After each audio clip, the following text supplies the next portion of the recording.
তাহলে আমাদের গতিবেগ গাড়ির আমরা জানি, সাউন্ডের আমরা জানি, লাইটের আমরা জানি, এরোপ্লেনের আমরা জানি, কিন্তু একটা সমাজের গতিবেগ কি হবে সেই সম্বন্ধে কেউ জ্ঞাত না।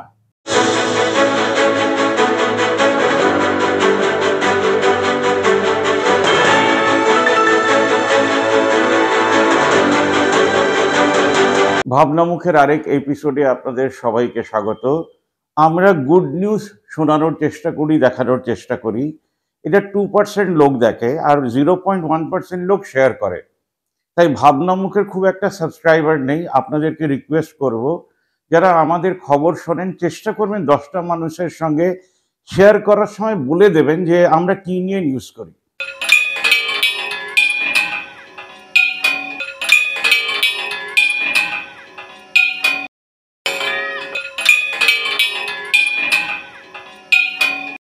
ভারতবর্ষে এমন কিছু ঘটনা ঘটে যেটা ভারতবর্ষের গভর্নমেন্ট ঘটায়, সেই জন্য ভারতবাসী গরিব। ভারতবর্ষের মানুষেরাই আবার অনশন করেন যাতে সমস্যাগুলো মেটাতে পারেন। ভারতবর্ষ গরিব, কারণটা এটাই। আমাদের দেশের লোকের ভালো চায়নি, সেটা নাগরিকও। খুব কম লোক হচ্ছে যারা দেশের জন্য কাজ করে। তাই ভালো খবর একদম শেষের পাতায় বা কখনো ছাপাই হয় না। তো সোশ্যাল জগতের খবর সোশ্যাল জগতের ভেতরেই ঘুরতে থাকে। অরুণজি কিছু ছবি পাঠালেন, সেই ছবিগুলো আপনারা দেখছেন। এরকম ড্রয়িং কম্পিটিশন বিভিন্ন জায়গায় হয়, শীতকালে বেড়ে যায়, রঙের খেলা হয়। আর এইগুলো কোনো আঁকার স্কুলের ভেতরে দাবিয়ে রাখা থাকে। ভাবুন, আমাদের দেশে যে কটা আঁকার স্কুল আছে, সেই ছবিগুলোকে যদি রাস্তায় লাগানো হতো, একটা দেওয়ালও মিথ্যে বলতো না যে আমাকে ভোট দিন, বলতো দেশটাকে এগিয়ে নিয়ে যান। এখনো সেই দেওয়াল লেখা হয়নি, পাড়াকে এগিয়ে নিয়ে যান, পাড়া এগোলে দেশ এগোবে। ভালো খবর বোঝার জন্য ভাষার দরকার নেই, একটু প্রেমের দরকার, একটু ভালোবাসার দরকার, একটু রবীন্দ্রনাথকে বোঝার দরকার। কিন্তু আমাদের দেশের লোকেরা মাজুলিনীকে ভালো বোঝে, হিটলারকে ভালো বোঝে, সাভারকারকে বেশি ভালো বোঝে, কিন্তু নেতাজি বিবেকানন্দকে বোঝে না, শ্রী রামকৃষ্ণকে বোঝে না, মহাবীর বুদ্ধকে বোঝে না, গান্ধীকে বোঝে না। তাই আমরা সবার, যারা আমাদের দেশে শহীদ হয়েছেন, তাদের শহীদ হওয়ার যে রক্ত, তাকে ব্যর্থ করে ফেলেছি। প্রত্যেকটা পাড়াতে ব্যর্থতা লুকিয়ে আছে, আমাদের ভেতরে ওই চিতার মতন অত পেতে আছে। ভালো কাজ করতে গেলেই সে কামড়ে ধরছে, আমরা হেরে যাচ্ছি। আমাদের হেরে যাওয়ার গল্পও ভারতবর্ষ। সেইখানে দাঁড়িয়ে আমরা কিন্তু ভালো লিখব, ভালো করব, এটাই তো অনেক। আপনারা খবর কাগজ দেখে ভাবছেন নিউজ পেপার ব্যাংকটা কি? ব্যাংক মানে আমাদের দেশে টাকা রাখার জায়গাগুলো।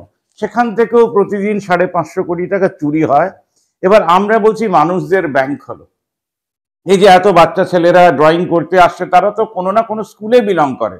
স্কুলেই খবরের কাগজ খাতা বই জমা দিয়ে যে ফান্ডটা হচ্ছে সোশ্যাল ফান্ড অফ ইন্ডিয়া, 20% ইউটিউবারদের জন্য জমিয়ে রাখুন, যাতে তারা আপনার খবর করতে পারে। শুধু আমিই না, আপনি যাদের ভালোবাসেন তাদেরকে স্কুলে এনে খবরটা করবে। এই দেখুন, আমরা খবরের কাগজ জমা করছি।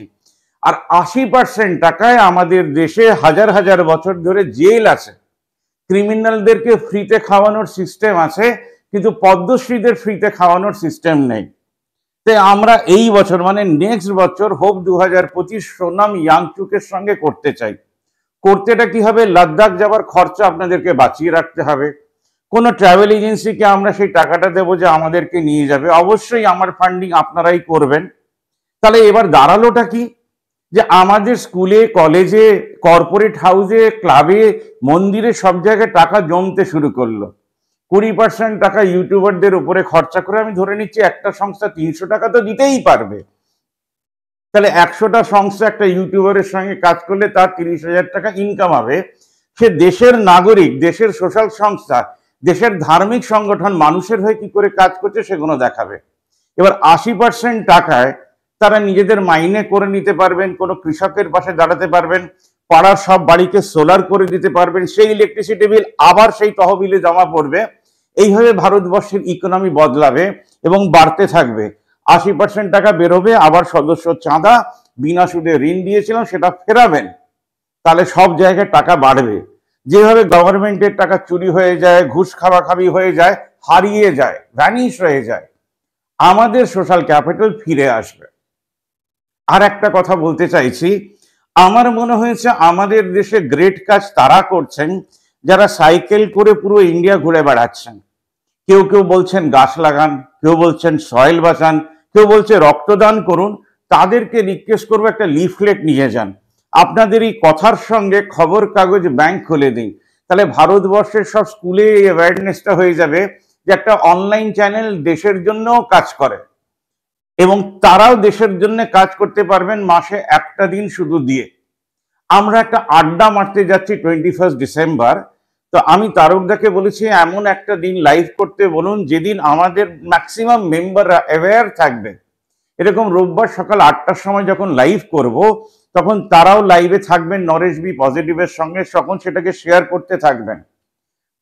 এইবার আপনাদের যে কথা বলছি সেটা খুব ইম্পর্টেন্ট। ভারতবর্ষ 1947-এর পরে কেউ বলেনি ভারতীয় নাগরিকদের এক হয়ে থাকার জন্য। তাহলে আপনারা যে ক্লাবে টাকা জমাচ্ছেন, আপনারা এই যে সাইকেলিস্ট প্রেমী যারা পুরো ইন্ডিয়া ঘুরে বেড়াচ্ছে তাদেরকেও স্পন্সর করবেন। আমি একটা চিঠি রেডি করেছি, সেই চিঠি নিয়ে অলরেডি একজন কাজ শুরু করেছে কোন্নগর উত্তরপাড়ার দিকে। তো এরকম চিঠি আপনি আপনার নামে করবেন। আমি চিঠিটার স্ক্রিনশট আপনাদেরকে দেখাচ্ছি। এবার এই চিঠি ধরুন আপনি নদিয়াতে থাকেন, কৃষ্ণনগর বলে একটি জায়গা, সেখানকার সব মন্দির, সব ক্লাব, সব পার্টি অফিসে দিলেন। এবার হতেই পারে যে 300 টাকা যে ইউটিউবারদেরকে দেওয়া হচ্ছিল সেটা আপনাকে দেওয়া হবে। তার মানে 100টা সংস্থা আপনাকে 30,000 টাকা মাসিক স্পন্সর করবে। এবার আপনি সাইকেল নিয়ে বেরিয়ে পড়বেন, ভারতবর্ষকে জানাবেন যে কিভাবে আপনাকে স্পন্সর করা হচ্ছে কর্পোরেট বিন বাদে, এবং তারাও যেন এই নিউজ পেপার ব্যাংক খুলে কোনো ইউটিউবারদের পাশে দাঁড়ায়। তাহলে ইউটিউবাররা দেশের জন্য কাজ করতে পারবেন প্রতিনিয়ত। তারা দেশের সামনে তুলে ধরবেন যে সাধারণ মানুষ কি করে এক হচ্ছে। এইবার আমরা বছরে একবার সোনাম ইয়াংচুকের কাছে যাব এবং তাকে আমরা যে সারা বছর যা যা জমালাম কিছু টাকা তার হাতে তুলে দেব, যাতে তিনি আরো বেশি এক্সপেরিমেন্ট করতে পারেন। তো ভারতীয় নাগরিকদেরকে এক করার এই প্রস্তাব আমি এখান থেকে দিচ্ছি। তাই এমন কোনো খবর দেখাচ্ছি না যেটা দেখে ভাববেন এই খবরটা তো না হলেও চলতো।